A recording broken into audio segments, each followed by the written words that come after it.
کہ سلامتی کے لیے، تو میرے خیال میں شاید کوئی آتا ہو کہ کوئی ایسا تعویذ ہے بھائی کہ جس سے ایمان کی سلامتی ملے اور قبر میں ہم مومن ہونے کی حالت میں داخل ہوں. مجھے نہیں لگتا کہ کوئی ایسا مانگتا ہو تعویذ. ہے نہیں، ذہن ہی نہیں ہے اس طرف. بس وہ دنیا ہائے دنیا ہائے دنیا ہائے دنیا. حالانکہ دنیا کہیں نہیں جاتی. جتنا رب نے زندہ رکھنا مقدر فرمایا اتنا رزق اس نے دینا ہے. لیکن بدقسمتی ہے کہ بس اس میں بڑھوتری، اس میں اضافے ہی کی ایک جستجو ہے. افسوس، دین میں ترقی کی جستجو نہیں ہے. سب کچھ دنیا کے لیے. تعلیم تو وہ دنیا کی، صنعت تو دنیا کا، عہدہ، منصب، سب کچھ دنیا کا. دین کے لیے کچھ نہیں. نماز تک پڑھنے کی توفیق کتنوں کو ہے یہ اندازہ سبھی کو ہوگا. اللہ تعالی ہمیں دنیا اور آخرت دونوں ہی کی بھلائیاں نصیب فرمائے. ہم امتحان کے قابل نہیں ہیں. اللہ ہمارا ایمان سلامت رکھے. بزرگان دین رحمہم اللہ المبین فکر آخرت میں اور برے خاتمے کے خوف سے رویا کرتے تھے. اور بری صحبت بھی ایمان کے لیے خطرناک ہے. بلکہ بد مذہبوں کی صحبت میں بیٹھتے ہیں اور جہالت اتنی کہ بولتے ہیں یار اپنا ہر ایک کے ساتھ اپنا اپنا قیدا ہے، میرا ایمان مضبوط ہے، میرا کچھ نہیں ہوتا. تیرے کچھ نہیں ہوتا تو مرنے کے بعد پتا چلتا ہے، چلے گا کہ کیا ہوا تھا، ہوتا ہے کہ نہیں ہوتا ہے. اس لیے جس کے گھر جانا نہیں ہے نا اس کا پتہ نہیں پوچھنا چاہیے. تو جب خود بد مذہب نہیں بننا ہے نا، بد مذہب کی صحبت میں کائے کو بیٹھتے؟ جب برائی نہیں کرنی تو برے دوستوں کے پاس جا کر کیوں گھستے؟ تو دور رہیں، اپنی آخرت کی فکر کریں. مدنی چینل کے ناظرین، مدنی مذاکروں کو دیکھنے کا اپنا معمول بنائیے تاکہ ہم ان احکام کو بھی سمجھیں اور ہمیں جذبہ بھی ملے کہ ہم اس پر عمل کریں. آخر میں کفریہ کلمات سے توبہ کا طریقہ یہ مدنی گلدستہ آپ کو دکھاتے ہیں. جہالت کے سبب ایسے بعض موقع ہو جاتے ہیں کہ کفریہ کلمات زبان سے نکل گئے تو بعض جملے تو یاد بھی آتے ہیں کہ ایسا بھی بولا تھا، اور بعض اس قدر گفتگو کی ہوئی ہوتی ہے کہ یاد بھی نہیں ہوتے کہ کب کہاں کیا بولا تھا. تو اگر ایسا جملہ یاد ہو کہ جو نہیں بولنا چاہیے تو اس کی توبہ کیسے ہوگی؟ یا جو یاد نہیں ہے تو اب اگر ہم توبہ کرنا چاہیں کفریہ کلمات جو ہماری زبان سے نکل گئے تو وہ کیسے ہوگا؟ جو کفریہ کلمات یاد ہے اگر کوئی تو اس کی توبہ اس طرح ہوگی کہ میں نے جو یہ کفر بکا تھا اس کا تذکرہ کرے. مثال کے طور پر میں نے جنت کی، نعوذ باللہ من ذالک، یا اللہ میں نے جو جنت کی توہین کی تھی اور یوں بولا تھا، اس سے میں توبہ کرتا ہوں. پھر کلمہ پڑھے، لا الہ الا اللہ محمد رسول اللہ صلی اللہ تعالی علیہ وآلہ وسلم. یہ توبہ ہو گئی. جب یہ کفر کو کفر سمجھے گا تو ہاں، اگر کفر نہیں سمجھتا تو پھر توبہ بیکار ہے. جو کفر ہے اس کو کفر سمجھنا ضروری ہے، شرط ہے. تو یہ توبہ ہو گئی. اب نکاح بھی دوبارہ کرنا ہوگا اگر نکاح کیا ہوا تھا تو. نکاح اتنا مشکل نہیں ہے، جیسے اب اس میں لزوم اور التزام کی ایک تفصیل ہے.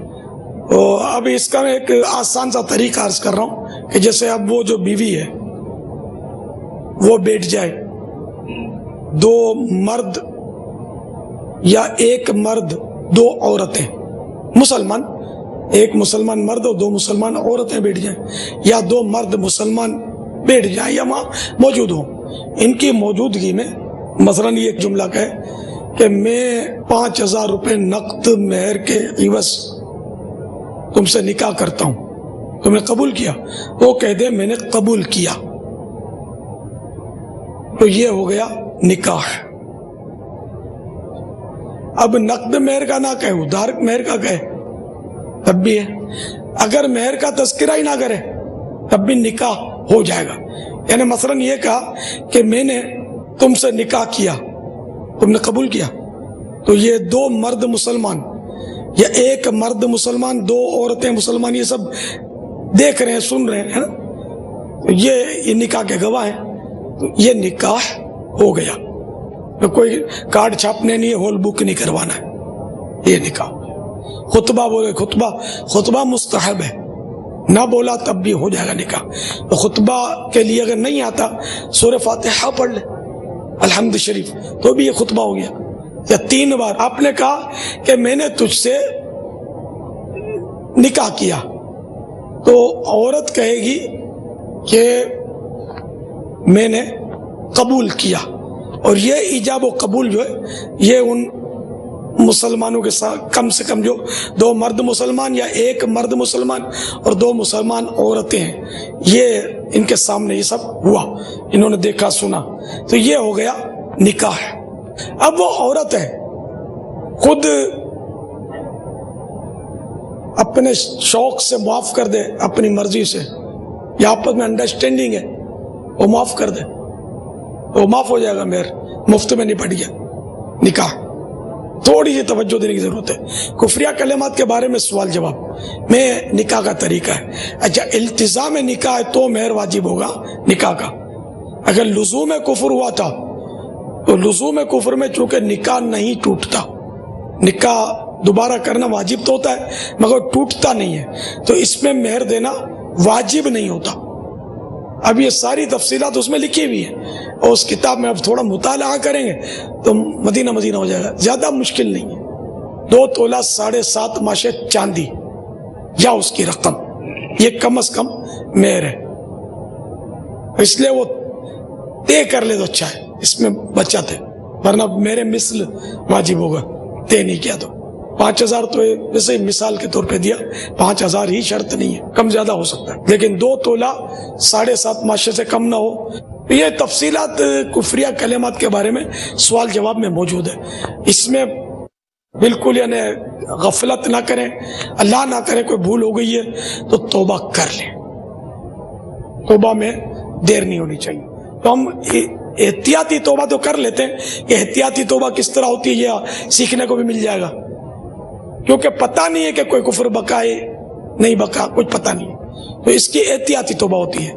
اس میں اس کفر کے تذکرے کی صورت نہیں ہے کہ پتہ ہی نہیں ہے نا. صلو علی الحبیب صلی اللہ تعالی علی محمد. یا اللہ اگر مجھ سے